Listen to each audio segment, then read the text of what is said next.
వీళ్ళతో కొంచెం జాగ్రత్తగా ఉండాలి. ఇలాంటి వాళ్ళు ఎప్పుడు డిప్రెస్డ్ స్టేట్ ఆఫ్ మైండ్లోనే ఉంటారు.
ఈవినింగ్ వెళ్ళి ఎలాగైనా ఈ కెమెరా అమ్మాయికి ఇచ్చేయాలి.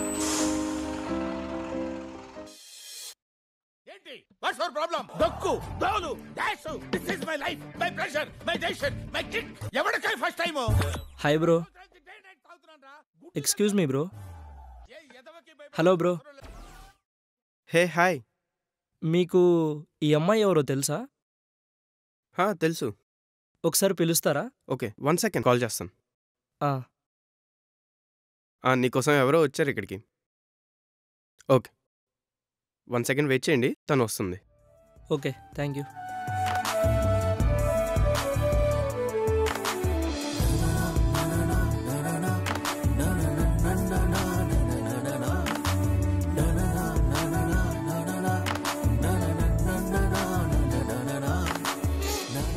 హాయ్. హాయ్.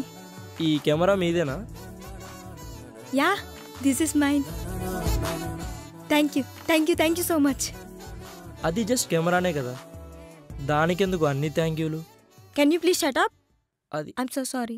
ఇది మీకు కెమెరానే, కానీ నాకు నా జీవితంలో ఎంతో ఇష్టమైన వ్యక్తి నాతో ఉన్నప్పుడు నాకు ఇచ్చిన చివరి మెమొరీ ఇది. అంటే ఇప్పుడు లేరా? ఉండేవారు. I'm sorry. ఇట్స్ ఓకే, నేను కొంచెం ఎమోషనల్ అయ్యాను. చలో मैं आपको ट्रीट दूंगी. పదా, ఏం చూస్తున్నావు? ఓకే. దారిలో చిన్న పని ఉంది, చూసుకుని వెళ్దాం.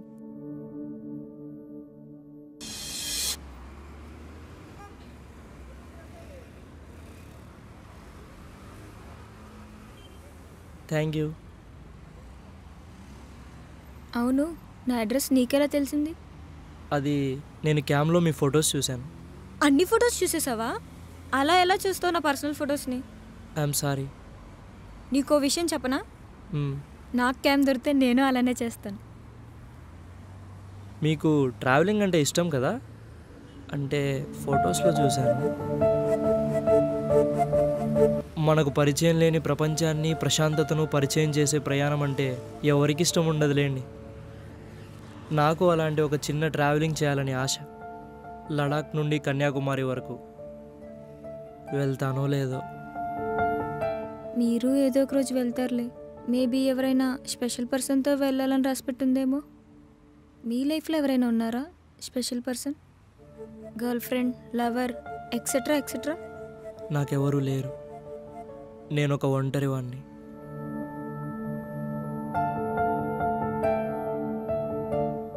ఎందుకు ఏడుస్తున్నారు?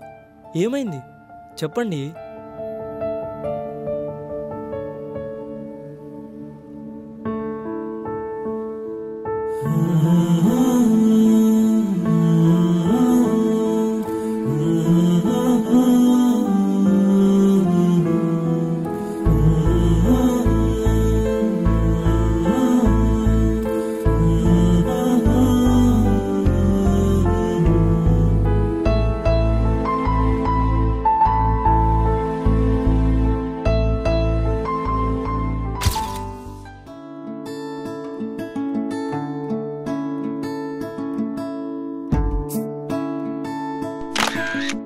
Thank you. కెమెరా ఇవ్వు, నేను నిన్న ఒక ఫోటో తీస్తాను. కెమెరానా? ఆపు. ఇది మా ఫ్రెండ్ కెమెరా. వాడికి అమ్మాయిలు నచ్చరు, అమ్మాయిలకి ఇవ్వద్దన్నాడు. ఇదే కానీ డైలాగు. Coffee ready. పెద్ద ఫోర్స్ కొడుతున్నాడు పొద్దున్నుంచి అడుగుతుంటే.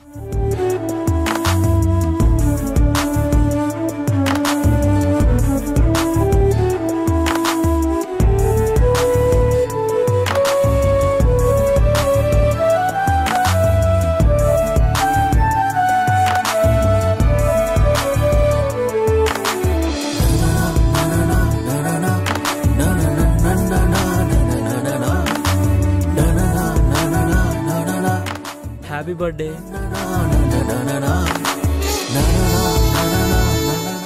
ఇప్పుడు నన్ను ఫోటో తీస్తావా? ఆహా, తీయను. ఎందుకు? నిన్ను తీయను, మనం తీసుకుందాం పద. సరే పద.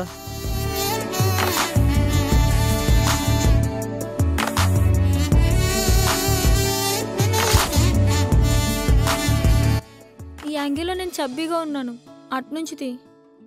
చెబ్బి యాంగిల్లో లేదు, ఈ ఏంజల్లో ఉంది. ఓకే, యాంగిల్దే ప్రాబ్లం.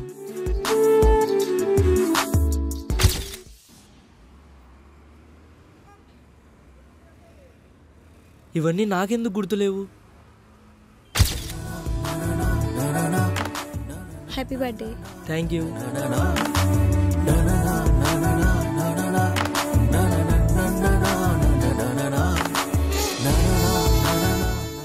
నీ బర్త్డే రెజల్యూషన్ ఏంటి? రెజల్యూషన్స్ ఏం లేవు, కానీ నాకు ట్రావెలింగ్ అంటే చాలా ఇష్టం. ఎందుకంటే మనం లైఫ్లో కంఫర్ట్ అనే ఒక గీత గీసుకొని ఆ లైన్ని క్రాస్ చేయకుండా ఏదో అసంతృప్తితో బ్రతికేస్తూ ఉంటాం. కానీ ఒక్కసారి నువ్వు ట్రావెలింగ్ చేయాలని ఫిక్స్ అయ్యి జర్నీ స్టార్ట్ చేశాక, ఆ జర్నీలో నీకు పడుకోవడానికి ప్లేస్ దొరకనప్పుడు, తినడానికి సరైన తిండి దొరకనప్పుడు, 10-15 వేల కోసం ఎక్కడో హైవేలలో చిన్న చిన్న షాప్స్ పెట్టుకొని కుటుంబానికి దూరంగా బ్రతికే వాళ్ళని చూసినప్పుడు మన జీవితం యొక్క నిజమైన విలువ తెలుస్తుంది. అప్పుడే మనం కంఫర్ట్ అనే లైన్ని దాటి హ్యాపీగా ఉండగలం. అలాంటి ఎన్నో మెమోరీస్ని గ్యాదర్ చేస్తూ లడాక్ నుండి కన్యాకుమారి దాకా నీతో ట్రావెల్ చేయాలనేదే నా ఈ బర్త్డే రెజల్యూషన్. సరే పద, నీకో ఫోటో తీస్తాను. ఓకే.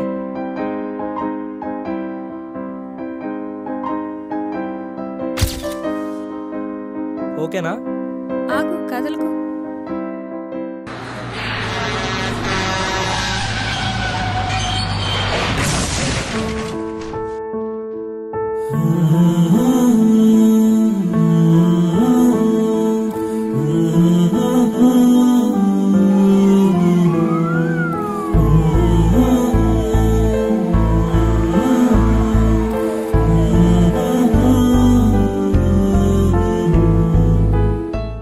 నాకేం అర్థం కావట్లేదు డాక్టర్.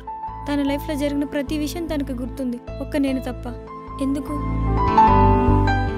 డిసోసియేటివ్ అమ్నీషియా అనే కండిషన్ వల్ల ఒక వ్యక్తి తమ లైఫ్లో జరిగిన సర్టెన్ పీరియడ్ ఆఫ్ టైం లేదా సర్టెన్ ఇండివిజువల్స్ని గుర్తుపెట్టుకోలేడు. అలాగే ఈ కేసులో రామ్ మైండ్లో నువ్వు లేవు. గతంలో ఉన్న నువ్వు గుర్తొచ్చేదాకా నువ్వు తనని కలిసే ప్రతిరోజు నువ్వు తనకు ఒక స్ట్రేంజర్లా అనిపిస్తావు. తన గతాన్ని మీరు బలవంతంగా గుర్తు చేయడం కన్నా ఫొటోస్, వీడియోస్ ద్వారా తన గతాన్ని అతనే గుర్తు తెచ్చుకునే విధంగా హెల్ప్ చేయండి. పోనీ కొన్ని రోజుల తర్వాత అయినా నన్ను గుర్తుపడతాడా? We can only hope for the best.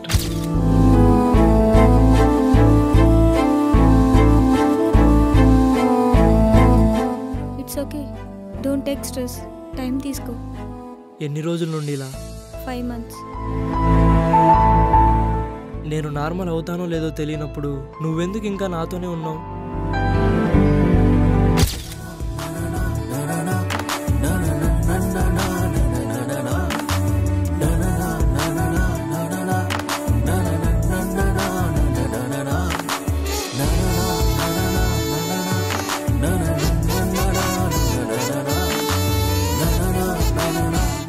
ఇప్పుడు నువ్వు నా ప్రపోజల్ యాక్సెప్ట్ చేసావు కాబట్టి నువ్వు నాకు వంట చేసి పెట్టాలి, బట్టలు ఉతకాలి, అన్నిటికంటే ఇంపార్టెంట్ లైఫ్ లాంగ్ నాతోనే ఉండాలి. Promise? Promise, promise, promise.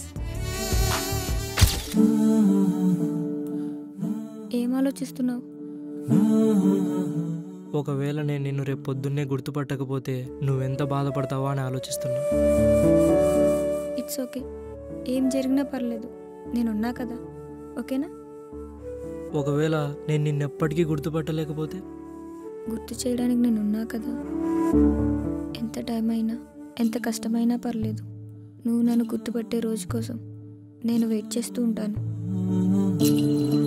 Okay.